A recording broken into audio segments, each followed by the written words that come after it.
is not new to the Senate, but even given that, this morning's protestations from the Democratic side of the aisle have been remarkable. The subpoenas at issue here are not about the Mueller report. It's not even about Carter Page or General Flynn. The central question here is about corruption and abuse of power. What has been made public is we now know that the previous administration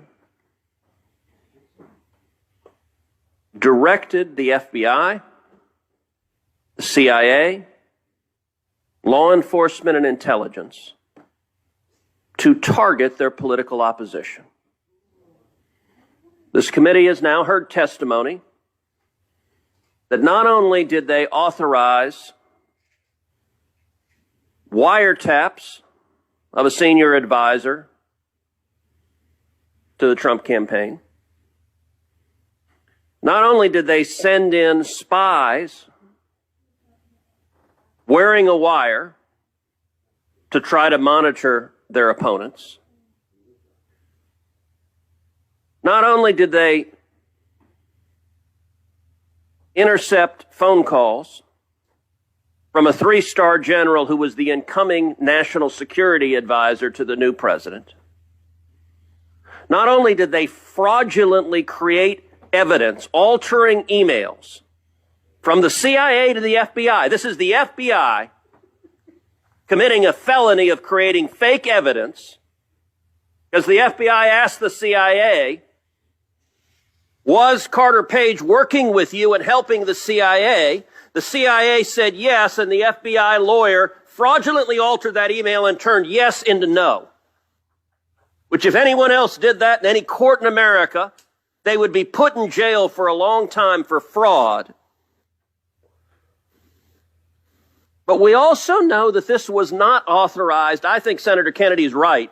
There are a lot of people that want to blame this on some low-level lawyer 9 levels down. Here's the problem. We know that this went quite literally all the way to the top. January 5th, 2017. This is after the presidential election.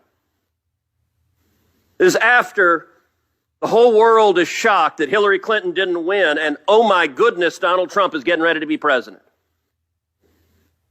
Now, normally on January 5th, at the end of a presidential term, people are packing up and getting ready to leave. Hang in there. You're going to want to hear But what are they doing in this White House? January 5th, Oval Office meeting, Barack Obama, Joe Biden. And what are they talking about? Surveillance directed at the incoming national security advisor.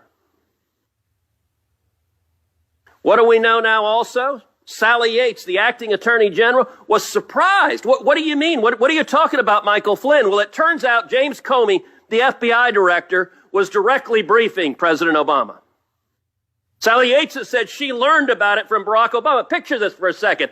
The acting attorney general of the United States has no idea that our law enforcement is surveilling and targeting a 3-star general who is the incoming national security advisor. But the president knows. Why was Jim Comey briefing Barack Obama directly on the targeting of their political opponent?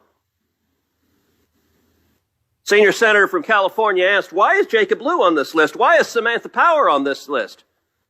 Because every damn one of them unmasked Michael Flynn, put in multiple orders. These are senior political players in the White House and the Obama administration. They're on their way out the door. They get along. They get masked intercepts that protect the privacy and hide a U.S. citizen, and they put in request after request after request. By the way, Joe Biden put in that request also. Why are they trying to unmask Michael Flynn? January 5th was the day after the FBI on January 4th had concluded there's no basis to investigate Michael Flynn. We're going to close the case. And by the way, they didn't just say it. They prepared the report saying, we're closing the case because there's no evidence here. Because we interviewed everyone, And there's no derogatory evidence. There's no basis to be targeting this guy, who is the incoming national security advisor for the president.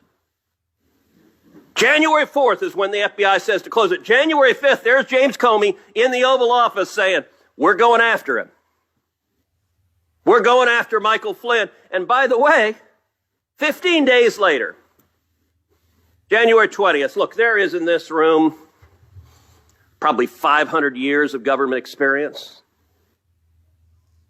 I encourage all of you, pick up and read the Susan Rice email. Number one, it's January 20th, 2017. Everyone here knows what that date means. It's the very last day of the Obama administration. There's a new guy getting sworn in on the steps of the Capitol. We were all sitting there. Apparently, while we were sitting there, anyone else in a White House, and a lot of people here have been involved in White Houses of outgoing administrations, you're packing up your stuff. You're taking down the picture of your wife or your husband from the wall. You're putting your personal belongings in a box and you're leaving. It's not what Susan Rice is doing. She's sitting down typing an email. An email to whom? Herself. How often do you email yourself? Is that something you do a lot? Dear me, as you're leaving a job. She emails herself and writes this memo, which in the annals of government is one of the funniest damn memos you'll ever read.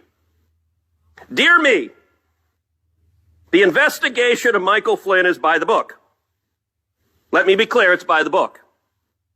Did I mention it's by the book? 3 times she uses the phrase by the book. Any of you ever played poker? There's something called a tell. When someone's writing over, this is by the book, we're not doing anything wrong, that's a big indication they're scared they're doing something wrong. The only reason she writes that email is she's sitting there going, oh crap, in about an hour, these next guys are going to arrive and they might find out that we turned the FBI into the personal research arm of the DNC. Look, all of them thought Hillary was going to win. Nobody would know that they had abused law enforcement and intelligence to target their political enemies.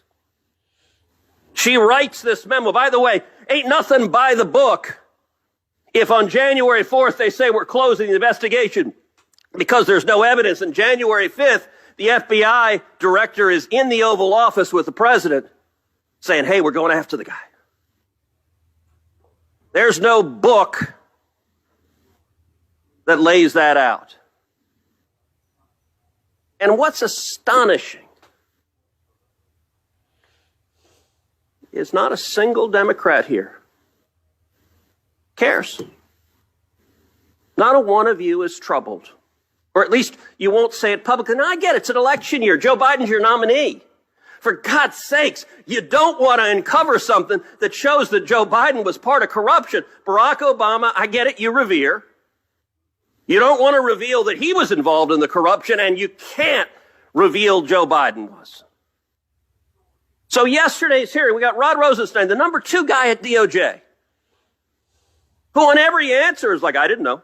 I didn't know. No, I didn't know that. No, I didn't know that. I didn't know that. I didn't know what I was signing was completely false. And what was amazing about the questions from the Democrats is none of y'all cared. You're just like, oh, let's ask about something else. Let's ask, no, don't talk about this. Look, this committee ought to care, and let's be clear, we had a lot of talk about if the shoe were on the other foot. Pause for a second and imagine how you would feel if Donald J. Trump was doing exactly what Barack Obama and Joe Biden did. So right now, you guys copacetic with Trump putting wiretaps on the Joe Biden presidential campaign? Everything cool if Trump has the FBI send in agents wearing wires to the Joe Biden campaign? That's all good. Everything all right if they fraudulently create evidence. They doctor emails from the CIA and send it to a court under oath. No problem there? This is an absolute outrage and abuse of power. And by the way, to be clear, because I'm sure someone on Twitter will say, now Cruz has called for using the FBI to go after Joe Biden. No, to the contrary. Law enforcement and intelligence ought to be apolitical. We should enforce the law regardless of party, and this committee ought to be deeply concerned. It's not about revisiting the Mueller report. Was there a partisan, deliberate decision that we're going to use the machinery of government to go after and target our political opponents? Because there's more and more evidence that looks like it was, and that ought to concern everyone on this committee, because I guarantee you what one administration abuses, another administration is going to abuse, and that is dangerous for this country. Okay, Senator Whitehouse and Harris, I know everybody wants to talk. I think the best thing to do